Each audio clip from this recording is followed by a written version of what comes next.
اور سنے ترمذی میں حدیث ہے، میرے مصطفیٰ کریم علیہ السلام نے فرمایا جو سچا تاجر ہوگا، سچا تاجر، اللہ اسے قیامت کے دن نبیوں کے ساتھ جگہ عطا فرمائے گا۔ سچے تاجر کو اللہ نبیوں کے ساتھ۔ تو بھائی عجیب و غریب معاملہ ہے۔ میں ایک محفل میں تھا چند دن پہلے، تو نقیب محفل نے میرا نام لیا۔ آپ کو پتہ ہے یہ محبت والے ہوتے ہیں، سنگین نقیب جو ہوتے ہیں، پیار والے لوگ ہوتے ہیں، ان کی بھی ڈیوٹی ہوتی ہے نا تعریف کرنے کی، ان کی مجبوری ہے، انہوں نے کرنی ہے، یہ نہیں کریں گے تو ناراض ہو جائیں گے لوگ۔ تو اس نے کچھ ایسے پتہ نہیں کہاں سے بیچارہ رٹا لگا کے یاد کر کے آیا تھا، وہ سارے اس نے نا سارے القاب کٹھے کر کے تو میرے نام سے جڑ دیے۔ اب میں بڑی دیر تلاش کرتا رہا کہ ان القابات کے اندر میں بھلا کہاں پہ ہوں۔ میرے اوپر تو میں دیکھ رہا تھا نا اپنے آپ کو، میں نے جیسے آپ کو آتے ہوئے کہا نا کہ ان میں سے بہت سارے لوگ ایسے الحمدللہ اسٹیج پہ جن کے چہرے مجھے نظر آ رہے تھے کہ مجھ سے بہت اچھے ہیں، نیک ہیں، کوئی ملمہ سازی نہیں کر رہا، نہ یہ مجھے کوئی انعام دیں گے، لیکن انسان کو پتہ ہوتا ہے نا، پتہ تے سارا ہے نا سردار نو کیتیاں دا ایدہ پردہ چپایا ہی تیرا پلا ہو سی۔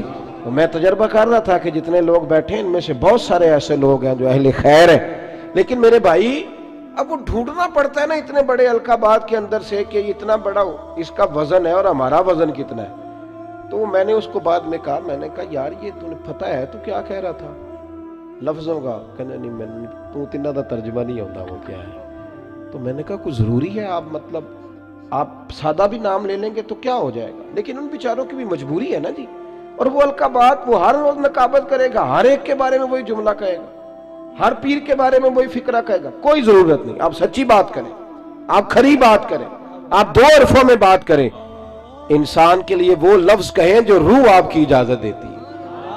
اگر طبیعت اجازت نہیں دیتی تو نہ کہیں، کوئی حرج نہیں، کوئی مسئلہ نہیں، کوئی ضرورت نہیں، کوئی کسی قسم کا معاملہ نہیں۔ آپ تھوڑا سا رکیں، اپنی زندگی میں یہ معیار بنائیں، آپ یہ سمجھیں اس چیز کو کہ ہم نے ایسے تھوڑی بات کر دینی ہے۔ آپ بات تھوڑا سوچ کر کریں، تھوڑا سمجھ کر کریں، تھوڑا نکھر کر کریں۔ سچ کی زندگی گزارو، سچ کی زندگی ٹھنڈی ہوتی ہے، سچ کی زندگی مزیدار ہوتی ہے، سچ کی زندگی کے اندر انسان سکون میں رہتا ہے، ورنہ تو مطلب عجیب معاملہ ہے نا جی۔ ایک بات میں نے کرنی ہے، وہ سمجھ لیں میرے لیے، ان بزرگوں کے لیے نہیں ہے۔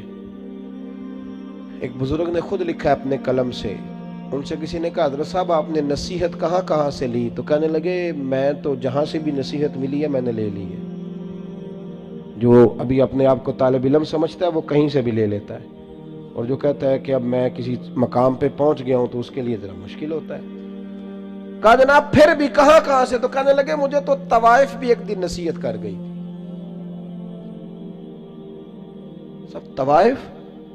کہاں کس طرح؟ تو فرمانے لگے میں گزر رہا تھا جبے کبے میں، وہ بھی گزر رہی تھی، بے پردہ، چہرے پہ کپڑا نہیں تھا، تو میں نے اس کو نصیحت کر دی، میں نے کہا بیٹے چہرے پہ کپڑا ڈال، اللہ سے ڈرا کر۔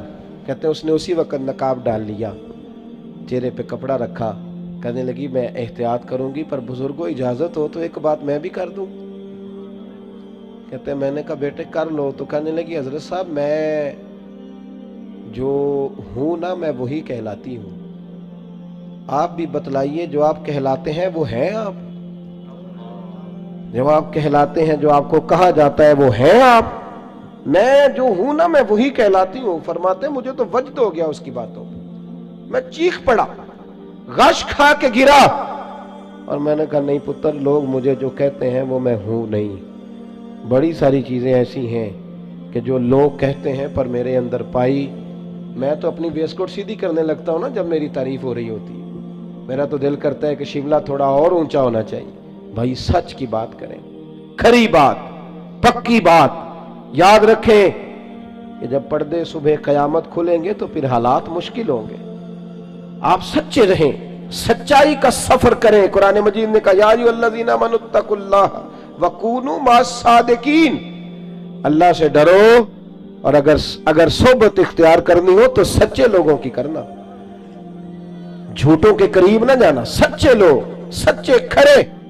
سنیے ابن ہشام نے کیا لکھا ہے، سچ کا معیار کتنا بلند ہوتا ہے اور یہ قربانی کتنی مانگتا ہے۔ حضرت اسماء بنت ابی بکر صدیق رضی اللہ تعالی عنہا فرماتی ہیں کہ میرے ابا جی نا میری ڈیوٹی لگا کے گئے تھے کہ بیٹے میں حضور علیہ السلام کو لے کے غار ثور میں جا رہا ہوں تو میرے نبی کریم کو نا تازہ کھانا ملنا چاہیے۔ یہ محبت کا لفظ بولنا بڑا آسان ہے پر اس کی پاسداری بڑی مشکل ہے۔ اوہو بڑی مشکل۔ تازہ کھانا، آج نا حاجی سویرے سویرے جاتے ہیں عمرے والے اور صبح صبح 2-4 بوتلیں لے جاتے ہیں، غار ثور پہ جا رہے ہیں۔ اب رستہ بھی بن گیا ہے، دن کا وقت بھی ہوتا ہے، رستے میں بھی 2-4-5 جگہ پانی پینے کا بندوبست ہے، بوتلیں ملتی ہیں، پھر بھی حاجی واپس آ کے بڑھ کے مارتے ہیں۔ میں جی الحمدللہ سویرے ہی چلا گیا، بس 2.25 گھنٹے میں پہنچ گیا، تو مسئلہ ہی کوئی نہیں، میں پھر آ گیا۔ بڑے لوگ رہ گئے جی، آپ گئے تھے جی، وہ 10 سے اوروں سے بھی پوچھتے ہیں آپ گئے غار ہرا پہ یا غار ثور پہ؟ 5413 فٹ اونچی غار ہے وہ، اور آج بھی صبح کے وقت لوگ جاتے ہیں تو پتہ نہیں 15-18 جگہ پہ رک کے سانس لیتے ہیں، پانی پیتے ہیں، پھر بھی مشکل ہے، اور دن میں جاتے ہیں۔ اس وقت تو رستہ بھی کوئی نہیں تھا، آج بھی جنگل ہے۔ جاگ رہے ہیں آپ حضرات؟ سمجھ آ رہی ہے میری باتوں کی؟ حضرت اسماء کی جب ڈیوٹی لگی تو حالت یہ تھی کہ حضرت ابوبکر صدیق نہ بیٹے کھانا پکانا اور دن کو نہ آنا، کوئی دیکھ نہ لے، رات کو آنا کھانا لے۔ یہ آپ کا ہستا بستہ گاؤں ہے، پر 10 بجے رات کو جوان بیٹی اگر ماچس لینے چلی جائے نا دکان پہ تو سویرے شور مچ جاتا ہے، اور باپ ہو سکتا ہے کہ پھر محلے والوں سے نظریں نہ ملا سکے کہ جوان بیٹی۔ عشق کا دعویٰ کرنا بڑا آسان ہے، اور یہ سپیکر جب میرے ہاتھ میں ہوتا ہے تو میں کہتا ہوں ایسے کر دوں گا، میں وہ کر دوں گا، پھر سپیکر کہیں پگڑی، یہ باتیں کرنی تو آسان ہے، جوش دکھانا تو بڑا آسان ہے، پر عمل کرنا اللہ چوں بگویم بمسلمانم بلرزم۔ جب میں کہتا ہوں میں مسلمان ہوں تو میں کانپ جاتا ہوں، جب میں کہتا ہوں یہ لفظ کہ میں حضور کا دیوانہ ہوں۔ اقبال کہتے ہیں مجھ پہ کپ کپی طاری ہو جاتی۔ سنو اور یاد رکھو، حضرت اسماء کہتی ہے ابا جی نے ڈیوٹی لگائی رات کو کھانا پہنچانا ہے، متی میں کھانا پکاتی، پھر میں مکے کی گلیوں میں دیکھتی دنیا سو جاتی رات کے وقت۔ بیٹیاں تو بڑی پیاری ہوتی ہیں نا، اور پھر رات کو بیٹی نکلے، اور عام گھر نہیں، سردار کی بیٹی۔ فرماتی ہیں کبھی کسی نے دستک ہی نہیں دی تھی، کسی کی طاقت ہی نہیں تھی ابوبکر صدیق کے دروازے کو دیکھے، لیکن ایک دن میں کھانا پکا رہی تھی تو میرے دروازے پہ شور ہوا۔ فرماتی ہیں شدید پریشانی کے عالم میں دروازے پہ گئی تو ابو جال کئی لوگوں کو لیے دروازے پہ کھڑا تھا۔ میں باہر نکلی، کیا بات ہے؟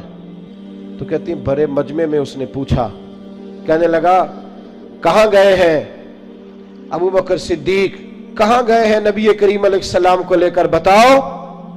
نوجوانوں ذرا غور کرنا، بات بات پہ جھوٹ بولنا کوئی نفع نہیں، پھر بھی جھوٹ، کہاں گئے ہیں؟ تو جناب اسماء کہتی ہیں کہ اب میرے سامنے 2 رستے تھے، اگر میں کہتی تھی کہ مجھے پتہ ہے تو میری وفا اجازت نہیں دیتی تھی، یہ تو ابھی جا کے حضور علیہ السلام کو تکلیف پہنچائیں گے۔ اگر میں کہتی تھی، میری باتوں کی سمجھ آ رہی ہے آپ حضرات؟ ذرا غور کریں کیا کہہ رہا ہوں، اس بات کی نزاکت کو سمجھیں۔ اگر میں کہتی ہوں کہ مجھے خبر ہے تو یہ تو تکلیف دیں گے، اگر میں کہتی ہوں مجھے پتہ نہیں تو یہ جھوٹ ہے، اور حضور اس کی اجازت نہیں دیتے۔ کتنا مشکل کام ہے، کہاں کھڑے ہو کہ کہاں سچ بولنا، اس معیار پہ، اس میدان پہ سچ بولنا۔ کہتی ہے مکے کا چوک، چاروں جانب دشمن اور میں اکیلی، اور وہ بھی عورت۔ فرماتی ہیں پھر میں نے اپنی ساری ہمت جمع کی، ساری طاقت اکٹھی کی، میں نے فیصلہ کیا کہ میں جھوٹ نہیں بولوں گی کیونکہ میں ابو بکر کی بیٹی۔ فرماتی ہیں میں نے ارادہ کر لیا، اب میں وفا بھی بچاؤں گی، دین بھی بچاؤں گی۔ اس نے پوچھا بتائیے کہاں ہے، جب زور سے بولا تو میں نے کہا ابو جان سن، پھر سن، مجھے خبر ہے وہ دونوں کہاں ہیں، پر تیرے اندر طاقت ہے تو پوچھ کے بتا، میں تمہیں بتاؤں گی نہیں وہ دونوں کہاں ہے طاقت تو پوچھ کے بتا۔ ہاں جے محبوب بلاوے ایک دم تے سر نو پیر بنائیے، وہ سر منگے تے سر دے دئیے، پھر کدے بھی دیر نہ لائیے تے یار دا کدے بھی گلا نہ کریے، پاواں سینک دے ہی مر جائیے، او سجنا یا تے لائیے ہی نہ، تے جے لائیے تے پھر توڑ نبھائیے۔ کہا بتاؤں کہ نہیں؟ بھرے بازار میں، مکے میں ابو جال کو یہ بات کی۔ جب انسان دلیلوں سے عاجز آتے ہیں پھر لڑائی کرتے ہیں،